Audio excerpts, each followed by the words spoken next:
Hello everyone, welcome to Signals and Systems Laboratory course. We'll be talking about the first experiment, that is learning basics of MATLAB. I'll be dealing with 6 parts which variably gives you an idea about MATLAB. So the first part deals with creation of vectors and matrices. Here we have created a vector A which has 10 elements and B adding 3 to each element of vector a matrix X of order 5. We're trying to transpose the matrix and we are trying to multiply X and Y, and down here we are trying to do individual elements multiplication and creating a column vector with a row of matrix using this command or this statement, and we are trying to take out a submatrix or a delete a row or a delete a column. Here we are trying to delete third row and here we are trying to delete second column. Now let's run it and check it. So the output has come. So A has been printed, the 10 element vector. B is also printed. X, a 5 order matrix of 25 elements has been printed. Y is transpose of X. Z is multiplication of X and Y. ZZ is individual elements multiplication.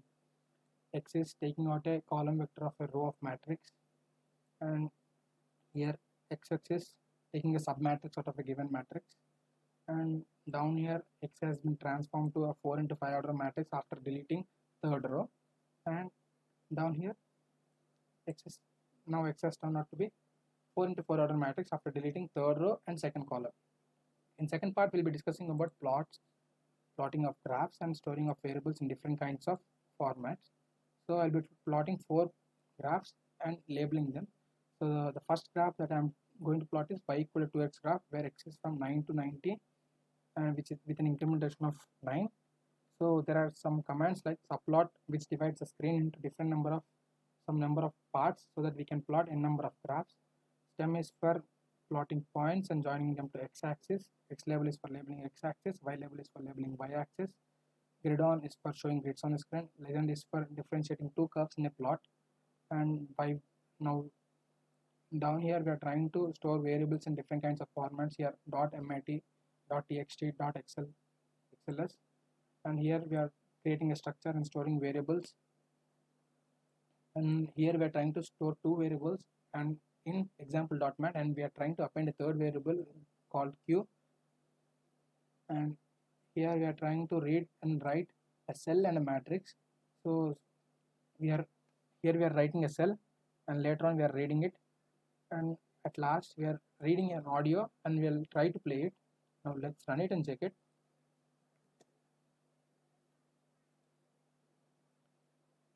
Cause I'm in the stars tonight. So watch me bring the. And these are 4 graphs that I have plotted. First graph is y equal to 2x graph. These are the points and they are joined to x-axis using stem command. Y is labeled, x-axis is labeled with using legend command. I have done this, and using grid on the grids are shown. So using subplot 4 graphs are plotted. This is about plots, and down here we are trying to print the two matrices that we have stored in here, two zero matrix and a matrix which contains all one in ASCII format. And down here we are trying to print the cell that we have stored, and now we are trying to print the 3 into 3 order matrix that we have stored here in right matrix where mat.xls, and we are trying to read it. In third part, we'll be discussing about algebraic expressions like quadratic equations and cubic equations. We'll take a quadratic equation and we'll try to solve it. We'll try to find the roots of the quadratic equation and we'll find a quadratic equation curve, and we'll plot it. So here is an example for quadratic equation, that is x square plus 5x plus c. The roots of this quadratic equation are, we'll find out those roots, okay, and we'll plot this x square plus 0.5x plus 2 within a range of -5 to 10. Now let's run it and check it. So first find out the roots, and this one root is -2, second root is -3, and the graph is 1 second.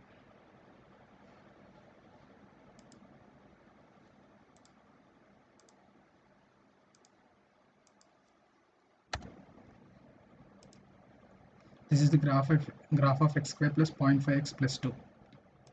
And in fourth part, we'll be learning about some array manipulations and matrix manipulations. There are many kind of commands which are used to manipulate arrays and matrices, like creating a diagonal matrix, creating a zero matrix, creating a identity matrix, flipping matrices, and upper triangular matrix. These are for flipping a matrix from left to right or up to down, extracting a lower or upper triangular matrix, or generation. This is for generating a random matrix. This is for rotating a matrix. This command is for knowing the size of a matrix. This command is for knowing the length of the matrix. Circ shift is for shifting the rows or columns in a circular manner. And down here we have other commands like numl, which gives the number of elements in array, endims, which gives the dimension of array or matrix, and other commands like concatenation, which concatenates or adds or copies the arrays and matrices horizontally or vertically. And down here we have permute, which change the order of a three-dimensional matrix or two-dimensional matrix. Now let's check the output. So here we got the output. So permute is changing the order of the matrix, and let's see some output of some commands. So let's take an example. We are trying to create an identity matrix of order 3. So let's enter T underscore 1. So we got a 3 into 3 identity matrix. We'll try to do other. We'll try to see other outputs also. We'll try to extract upper triangular matrix of Z1. So this is upper triangular matrix of Z1, and we'll try to generate a random matrix of order 4 into 5 or a n. This generates an generates an matrix of 4 into 5 order, a random matrix. This is how the commands of MATLAB are used in manipulation of matrices and arrays. In fifth part, we will be dealing with iterations. Iterations are something where a statement gets executed until the condition comes out to be false. There are two kinds of iterations: while loop and for loop. And there are something called nested loop. We'll see them. First P is initialized as 10. P is been printed until it is less than 22 with an incrementation of 2. Down here, J is initialized as 10. It goes till 20 with incrementation of 2. Until it is less than 20, the value of J has been printed. Now here we are trying to print both J and K values using nested loop, that is for loop in a for loop, and we are trying to print until the condition is false. Down here we have two commands called continue and break. Continue is a command where the cursor comes to it. When it gets executed, it directly moves the cursor to incrementation, increments the value, and runs the loop accordingly. Break is a command when cursor comes to it, it just gives a path to come out of the loop. We'll see the output after running it. So we'll run it. So this is the output that we have got. P is being printed from 10 to 20, which is until less than 22. J is being printed until J is less than or equal to 20. Here 25 values are printed using nested for and using continue. Here we are trying to print only odd numbers. When it is even, it just continues the loop. It doesn't print anything. And down here we are trying to print values of S until it is less than 13. When it is greater than 13, it just breaks and comes out of the loop. And in part 6, we'll be discussing about decision. There are two kinds of decision making statements in MATLAB. They are if and switch. Like iterations, they can be nested if and nested switch also. If is classified into three types: if and statement. Here we have initialized q equal to 40. Until q is less than 100, the statements are printed. If q is greater than 100, it just ignores the statements. Second classification is if, else, and. Here we have initialized m equal to 10. When m is even, the statement is printed. When m is not even, this statement is printed. The statement acts as a default statement when the condition is false. In the third classification is if, else, else, end statement.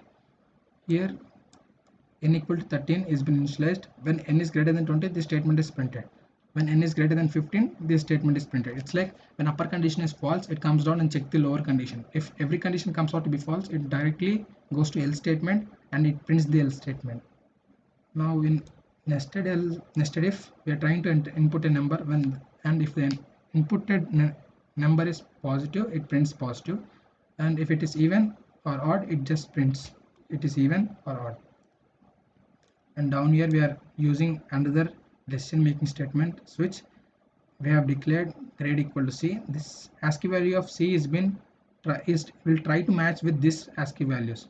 The ASCII value of C is not equal to ASCII value of F, so this C tries to match with ASCII value of this, so this statement will be printed. And down here we are using nested switch. LL equal to 1, MM equal to 2. This statement matches with this and this statement will be printed, and this number tries to match with this and this statement will be printed.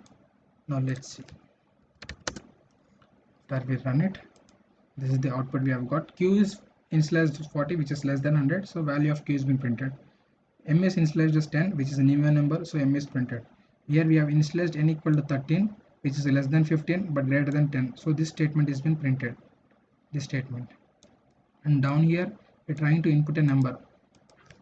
It can be any random number. I've input a even number, so it will print positive and even. Now grade has been printed accordingly.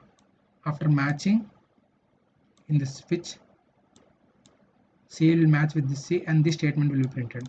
Here it is. And down here we are trying to print using nested switch. We are trying to print these two statements after matching 1 with this condition and 2 with this condition. So here is how some basic MATLAB commands and conditions we have seen.